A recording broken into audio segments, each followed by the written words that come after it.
हमारे शंकराचार्य जी, मुझे शंकराचार्य जी कहते हुए मुझे अफसोस हो रहा है। आज समाजवादी पार्टी गोद में बैठकर उन राम भक्तों के हत्यारों के खून में अपने हाथ को धो रहे हैं। वो मैं तो शंकराचार्य को कहना चाहूंगा, आप हरे कपड़े पहन ले, किसी मजार पे जाके बैठ जा, अल्लाह खैर अल्लाह कर।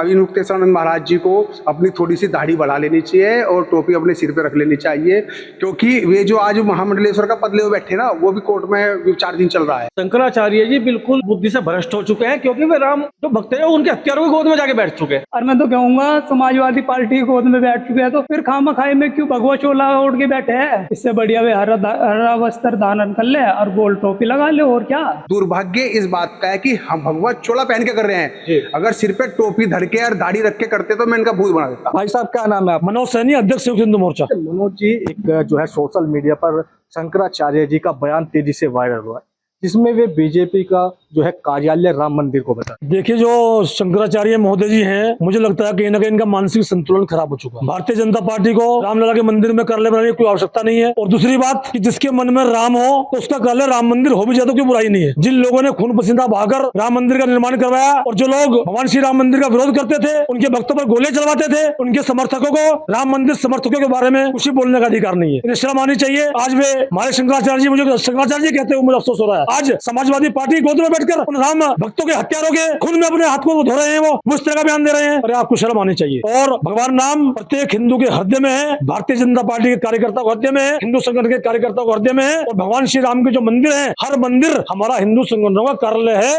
और इसमें कोई भी बुराई नहीं है। बीजेपी के नेताओं को नकली हिंदू बता रहे हैं वे। भाई, इसमें उनके प्रमाण पत्र की आवश्यकता क्या है? जिन लोगों ने भगवान श्री राम मंदिर का निर्माण का विरोध किया वो नकली हिंदू हैं। जिन्होंने भगवान श्री राम मंदिर निर्माण में अपनी भूमिका निभाई वो ही असली सनातनी हैं और वही असली हिंदू हैं। भगवान श्री राम का भव्य मंदिर इसका सबसे बड़ा प्रमाण है। शंकराचार्य जी का कहना है कि जो योगी जी है वे संत कहने के लायक नहीं है। इसको लेकर भाई जो है वो बैठ गए हैं अखिलेश यादव जी की गोद में, वे बैठ गए हैं समाजवादी पार्टी की गोद में। और समाजवादी पार्टी के नेता के लिए हर संत को वे हिंदू विरोधी कहते हैं, हर संत को वे गाली देते हैं। तो आज की तारीख में वो बयान शंकराचार्य जी का नहीं है, वो बयान समाजवादी पार्टी के नेताओं का है। और समाजवादी पार्टी के जो नेता हैं वे हर संत को गलत बोलते हैं, इसलिए उन्हें योगी जी को वो कह रहे हैं संत कहना लायक नहीं है। मैं तो कहूंगा कि केवल अब आप इस भगवा रूपित चोले को, शंकराचार्य महोदय, आप इसको भगवा रूपित चोले को आप उखाड़ फेंके। अब आप इस चोले को पहनने लायक आप नहीं रहे। इस चोले का आप बिल्कुल छोड़ दें और जो समाजवादी पार्टी के वस्त्र हैं आप उनको ग्रहण कर लें। सनातन धर्म को आप धोखा देने का कार्य ना करें। भाई साहब, क्या नाम है आप? लोकेश है। लोकेश जी, क्या कहेंगे कि इस तरीके की टिप्पणी एक मुख्यमंत्री को लेकर वे कर रहे हैं क्या? वैसे मैं आपको बताऊं, अभी मुक्तेश्वरानंद महाराज जी हैं, वैसे तो मैं उनके आगे महाराज जी और महामंडलेश्वर लगाना भी उचित नहीं समझूंगा। मुझे लगता है कि उन्हें कांग्रेस द्वारा या अखिलेश यादव द्वारा एक मोटी फंडिंग हो रही है। क्योंकि जब हमारा कुंभ का मेला चल रहा था, उस कुंभ के मेले में बहुत अच्छा मेला चल रहा, शांतिपूर्ण चल रहा था। अखिलेश यादव को, कांग्रेस पार्टी और विपक्ष को हजम नहीं हुआ कि सनातन धर्म का इतना भव्य मेला शांतिपूर्ण चल रहा है, तो उन्होंने अभी मुक्तेश्वरानंद महाराज जी को वहां भेज दिया। मुझे लगता है दलाली लेके उनसे, विपक्ष पार्टियों से वहां गए, उन्होंने वहां पर खड़ा शुरू कर दिया। उस कार्यक्रम में विघ्न डालने का कार्य अभी मुक्तेश्वरानंद महाराज जी ने करा। अभी भी वे लगातार हिंदू नेताओं के प्रति जो सनातन धर्म के लिए बलिदान हो रहे हैं, जो सनातन धर्म के लिए गोलियां खा रहे हैं, उन लोगों के खिलाफ बोल रहे हैं। ऐसे साधु संतों को भगवा चोला उतार देना चाहिए। मुझे लग रहा है वे हिंदू भेष में जयचंद का काम कर रहे हैं। अभी मुक्तेश्वरानंद महाराज जी को अपनी थोड़ी सी दाढ़ी बढ़ा लेनी चाहिए और टोपी अपने सिर पे रख लेनी चाहिए, क्योंकि वे जो आज महामंडलेश्वर का पद ले हुए बैठे ना, वो भी कोर्ट में 4 दिन चल रहा है। वो जबरदस्ती का पद ले बैठे हैं और जबरदस्ती के पद लेके ही वे अपनी जबरदस्ती वाली गुंडागर्दी दिखाकर वे इस तरह की अनाप शनाप बातें कर रहे हैं। वे हमारे सनातन धर्म का अपमान करने का कार्य कर रहे हैं। मुझे लगता है कि हमारे ब्राह्मण समाज के लोगों को भी आगे बढ़कर उनका विरोध करना चाहिए, क्योंकि हम लोग सनातनी है, हिंदू है। और हमारे अगर हिंदुओं के पेट में छुरा घोंपने का कार्य कर रहा है तो वो सही नहीं है। उनका तो कहना है कि जो बीजेपी के नेता है ये भी सब नकली हिंदू है। ऐसा जितने हमारे टोपी वाले हैं, दाढ़ी वाले हैं, उल्टे पजामे वाले हैं, उनकी सबकी भाषा बोल रहे हैं ना वे। उनके लिए तो जो राम मंदिर के लिए बलिदान हुए वे आतंकवादी थे। जो राम मंदिर के लिए आज अपने प्राण देने को तैयार है, प्रभु श्री राम के लिए, प्रभु श्री कृष्ण भगवान जी के लिए, महादेव काशी विश्वनाथ के लिए हम बैठे हैं। हम लोग आज अपना प्राण देने को तैयार है, अपना आहुति देने को तैयार है अपने देश धर्म के लिए। और ये लोग ये दलाली ले रहे हैं। मुझे तो लगता है इन्हें मोटी फंडिंग विदेशों से या विपक्षी पार्टियों से हो रही है, इसलिए लगातार हिंदू धर्म को, सनातन धर्म को बदनाम करने का कार्य कर रहे हैं। दुर्भाग्य इस बात का है कि हम भगवा चोला पहन के कर रहे हैं। अगर सिर पे टोपी धर के और दाढ़ी रख के करते तो मैं इनका भूत बना देता। मगर दिक्कत क्या है कि इन्होंने भगवा चोला रखा है, सनातन धर्म के आड़ में इस तरह की भाषा दे रहे हैं। वो हम लोगों के लिए थोड़ा अच्छा नहीं लगता, क्योंकि हम उन्हें इस भगवा चोले को पूजते हैं। जो माथे पर तिलक लगाता है उनका सम्मान करते हैं, और ये उस सम्मान का फायदा उठाकर योगी जी के बारे में, मोदी जी के बारे में या राम प्रभु श्री राम के लिए बलिदान होने वाले व्यक्तियों के बारे में अनाप शनाप शब्दों का प्रयोग कर रहे हैं। वो किसी भी हाल में बर्दाश्त नहीं किया जाए। भाई साहब, रामलला की जो मूर्ति है उस पर भी ये है बीजेपी का एजेंडा बता रहे हैं शंकराचार्य जी, क्या कहेंगे? शंकराचार्य जी बिल्कुल बुद्धि से भ्रष्ट हो चुके हैं, क्योंकि वे राम जो भक्त है उनके हत्यारों की गोद में जाके बैठ चुके हैं। जिन्होंने राम भक्तों पर गोली चलाई थी वो उनके साथ जाके बैठ चुके हैं, तो उनकी बुद्धि भ्रष्ट हो चुकी है।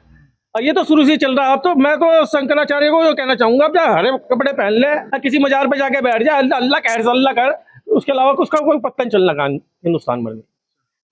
नकली हिंदू की बात कर रहे हैं बीजेपी ने। नकली हिंदू तो ये खुद हैं। हम नकली हिंदू कहाँ से हुए? हजारों आदमी अपने प्राण गंवा रहे राम मंदिर के लिए, तो नकली कहाँ से हो गए? हम खड़े सारे मेरे ख्याल से सब पर राम मंदिर के मुकदमे में चले हुए, सब जेल गए हुए। हम राम मंदिर में, तो हम नकली हिंदू कहाँ से हो गए? जितने भाजपा में है सब के सब कहीं ना कहीं किसी ना किसी रूप में राम मंदिर के रूप में काम आए। तो नकली हिंदू कहाँ से? नकली हिंदू तो यहाँ अगर 1 सालों में हिंदूवादी मुकदमा हो इन पे, शंकराचार्यों पे या समाजवादी पार्टी वालों पे, एक भी मुकदमा नहीं हिंदूवादी, गैर हिंदूवादी सारे मुकदमा होंगे इन पे, जो हिंदू धर्म के खिलाफ बोलते हैं। तो फर्जी है, बकवास है। अभी मुक्तेश्वर जी का कहना है कि जो योगी जी हैं वे संत कहलाने के लायक नहीं है, क्या कहेंगे भाई साहब इसको लेकर?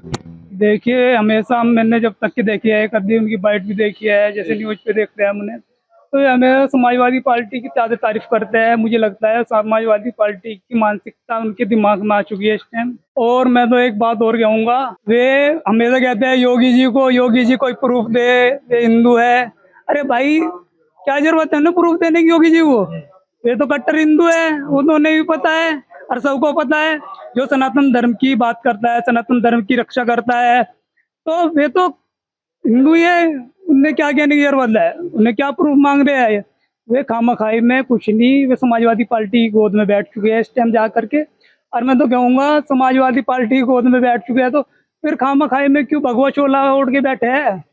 इससे बढ़िया वे हरा वस्त्र धारण कर ले और गोल टोपी लगा ले, और क्या। अच्छा मनोज जी, संत मानने से इनकार कर रहे हैं योगी जी को, वे इसको लेकर आपकी क्या राय है? भाई, एक धर्म विरोधी आदमी, सनातन धर्म विरोधी आदमी संत को संत नहीं मान सकता। जो ये शंकराचार्य महोदय हैं, अब ये सनातन धर्म के विरोधी हो चुके हैं, और विरोधी व्यक्ति संत को कभी संत नहीं मान सकता। इसलिए ही योगी जी को संत मानने से इनकार कर रहे हैं। वरना माननीय योगी जी को संत मनवाने के लिए किसी प्रमाण की आवश्यकता नहीं है, एक हिंदूवादी होने के लिए किसी प्रमाण की आवश्यकता नहीं है, एक राम भक्त होने के लिए उन्हें किसी प्रमाण की आवश्यकता नहीं है, और पूरे देश का सबसे बेहतर मुख्यमंत्री होने के लिए किसी प्रमाण की आवश्यकता नहीं है। बिल्कुल, देखिए ये थी मुजफ्फरनगर की जनता, जो लगातार शंकराचार्य अभी मुक्तेश्वर के जो बयान थे उनको लेकर इनके द्वारा प्रतिक्रिया की गई है।